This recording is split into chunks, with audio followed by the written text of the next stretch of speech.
ওয়েবপ্যাক কি? ওয়েবপ্যাক হচ্ছে একটি বিল্ড টুল অ্যান্ড একই সাথে মডিউল বান্ডেল এবং ডিপেন্ডেন্সি ম্যানেজার। আপনারা হয়তো এরকম আরো কিছু বিল্ড টুলের সাথে পরিচিত, যেমন গ্রান্ট, গাল্প, এই ধরনের কিছু উম, আহ, এই ধরনের কিছু বিল্ড টুল হয়তো ইউজ করে থাকবেন, বাট ওয়েবপ্যাক তাদের চেয়ে মোর পাওয়ারফুল। অ্যান্ড আমরা ওয়েবপ্যাক কেন শিখবো? ওয়েবপ্যাক শিখবো আমরা জাভাস্ক্রিপ্ট ফ্রেমওয়ার্কগুলোর সাথে আরো অনেক বেশি ইজি হওয়ার জন্য। আপনারা তো জানেন যে এখন যত মডার্ন জাভাস্ক্রিপ্ট ফ্রেমওয়ার্ক আছে, most of the modern JavaScript framework ওয়েবপ্যাকের উপর ডিপেন্ডেন্ট, যেমন রিয়েক্ট জেএস, অ্যাঙ্গুলার জেএস, তাও ভিউ জেএস, এই ধরনের সব ফ্রেমওয়ার্ক হচ্ছে আমার ওয়েবপ্যাকের উপর ডিপেন্ডেন্ট। তো ওয়েবপ্যাক, এটাকে আমরা webpack.js.org সাইটে আছি।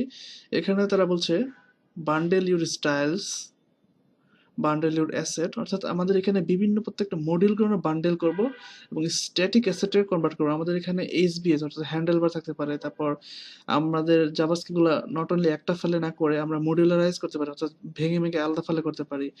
সেলস থাকবে আমাদের, তারপর আমাদের পাক, তারপর জেড, এই ধরনের ফাইলগুলো আমরা কম্পাইল করে বা ট্রান্সপাইল করে আমরা একটি স্ট্যাটিক ফাইলে জেনারেট করতে পারবো। এবং এই প্রসেসের মাঝখানে বিভিন্ন ট্রান্সপাইলার বা কম্পাইলার এবং অনেক প্লাগইন থাকবে, যেগুলোতে আমরা আমাদের প্রজেক্টটাকে অনেক অনেক বেশি ইফিসিয়েন্ট করতে পারি। তো চলো শুরু করা যাক।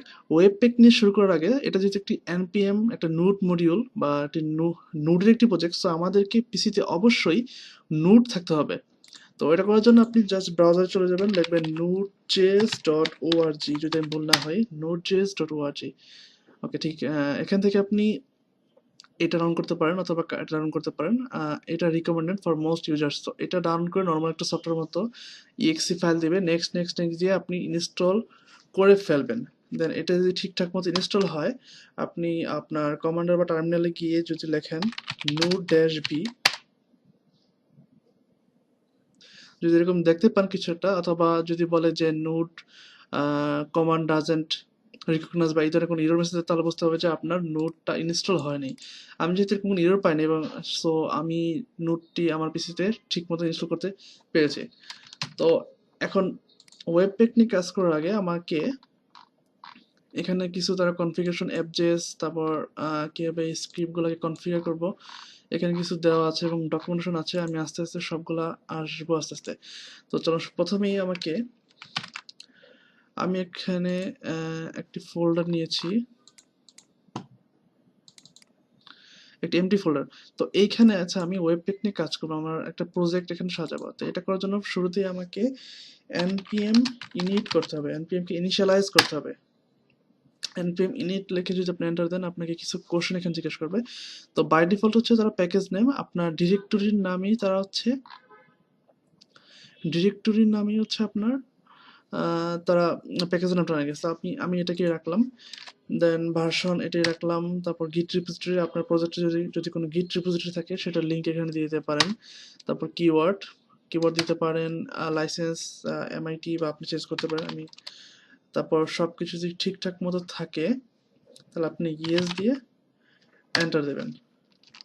এটা দেওয়ার পর এখানে আপনি প্যাকেজ.json নামে একটি ফাইল লিখবেন, এবং এখানে আমরা যেসব ইনফরমেশনগুলো দিচ্ছিলাম সেগুলো এখানে চলে এসেছে। অ্যান্ড এখানে একটি কমান্ড দেখতে পাচ্ছি, টেস্ট। এখানে এটা হচ্ছে একটা ইম্পর্টেন্ট বিষয়, এখানে আমরা কমান্ডগুলো দেখব।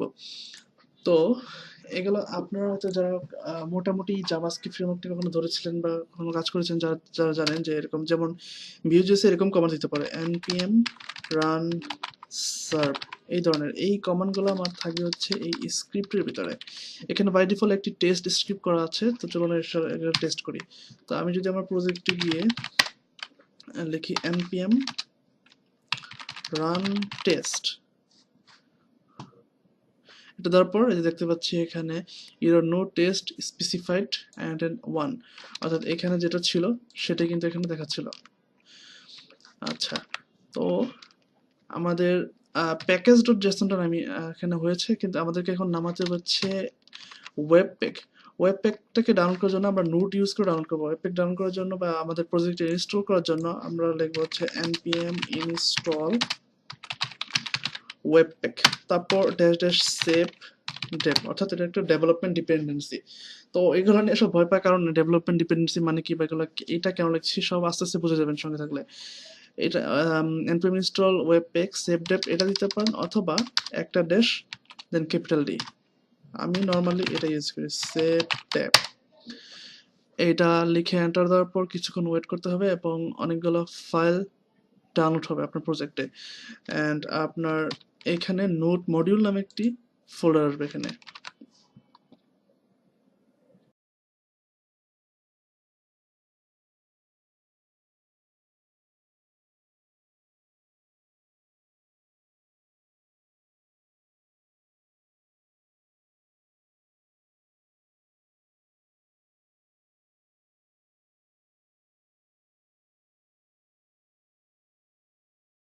অলরাইট, ওয়েবপ্যাক ইনস্টল হয়ে গেছে। এখন যদি আমি এখানে দেখি, এখানে নোট মডিউলস নামে একটি ফোল্ডার দেখতে পাচ্ছেন। এর মধ্যে অনেক অনেক অনেক অনেক ফোল্ডার দেখতে পাবেন। আচ্ছা, লোডিং হচ্ছে, আমার পিসিটা একটু স্লো হয়ে গেছে। এখানে অনেক অনেক ফোল্ডার দেখতে পাবেন। এগুলো আসলে মানে এগুলো হচ্ছে আমার ডেভেলপমেন্ট ডিপেন্ডেন্সি। এর মধ্যে যখন ওয়েবপ্যাকটাও আছে, তো এগুলো হচ্ছে আমাদের ডেভেলপমেন্ট ডিপেন্ডেন্সি। এগুলো আমরা যখন অ্যাকচুয়ালি প্রোডাকশন ভার্সনে যাবে, এগুলো আমাদের কিছুই লাগবে না। আমরা জাস্ট আউটপুটটাকে আমাদের প্রজেক্ট হিসেবে নিয়ে যাব এখানে। তো আপনি হয়তো ভাবছেন আমি তো, আচ্ছা আরেকটা জিনিস, এই যে আমাদের প্যাকেজ ডট জেসনে এখানে ডিপেন্ডেন্সি দেখতে পাচ্ছি, ডেভ ডিপেন্ডেন্সিস। আমরা এখানে মানে যত ডিপেন্ডেন্সি ইনস্টল করবো সব হচ্ছে এখানে লিস্ট আকারে থাকবে প্যাকেজ ডট জেসনে।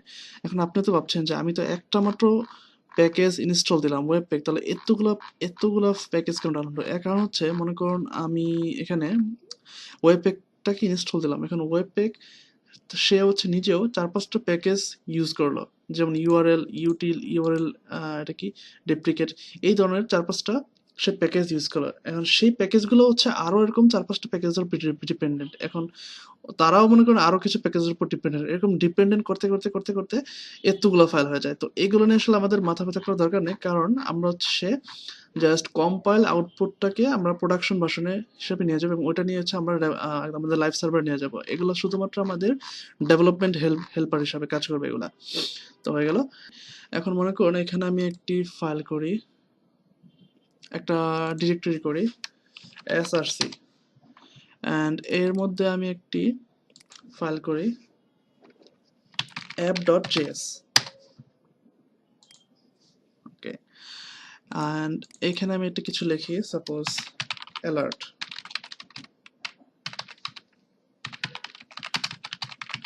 হ্যালো ওয়েবপ্যাক।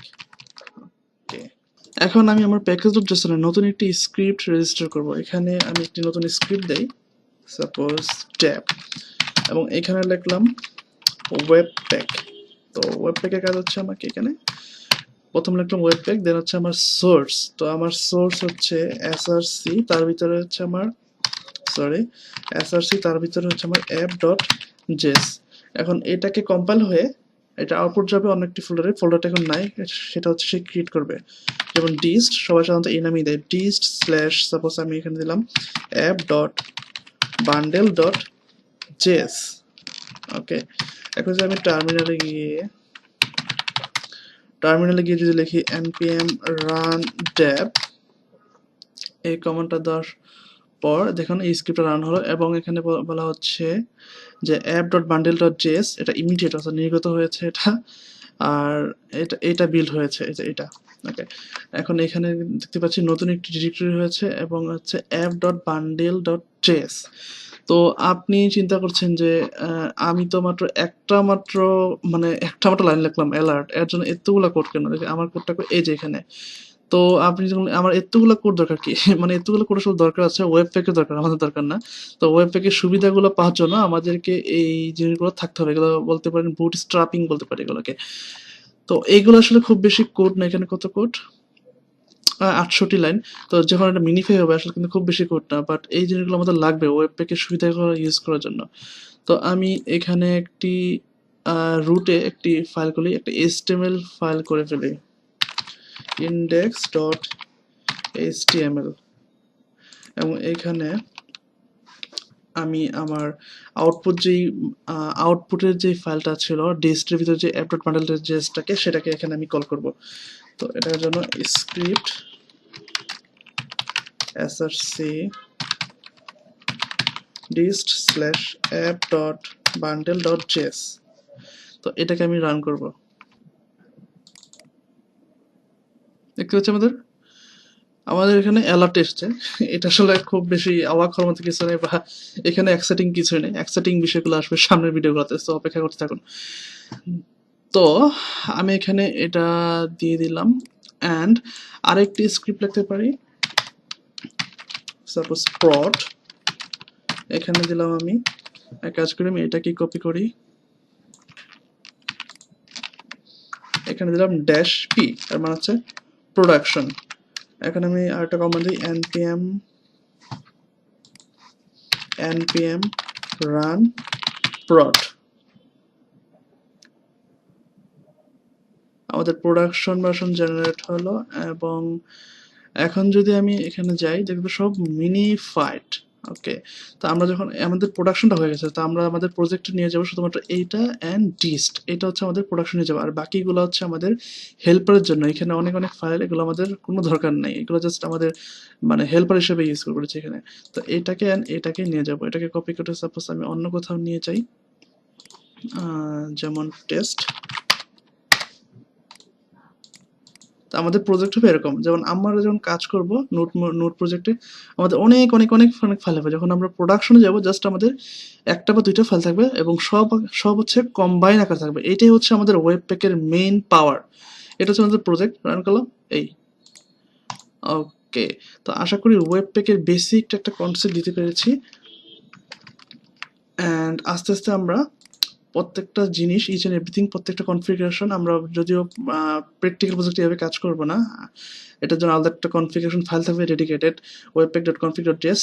সেইটাকে কীভাবে কোড লিখতে হবে, সেখানে কীভাবে ইউজ করতে হবে, এবং কীভাবে আমরা টাইপস্ক্রিপ্ট কম্পাইলার, স্যাস কম্পাইলার বা এই ধরনের যেই সুবিধাগুলো কীভাবে করতে পারি, সেটা আস্তে আস্তে দেখে বুঝে ফেলবো।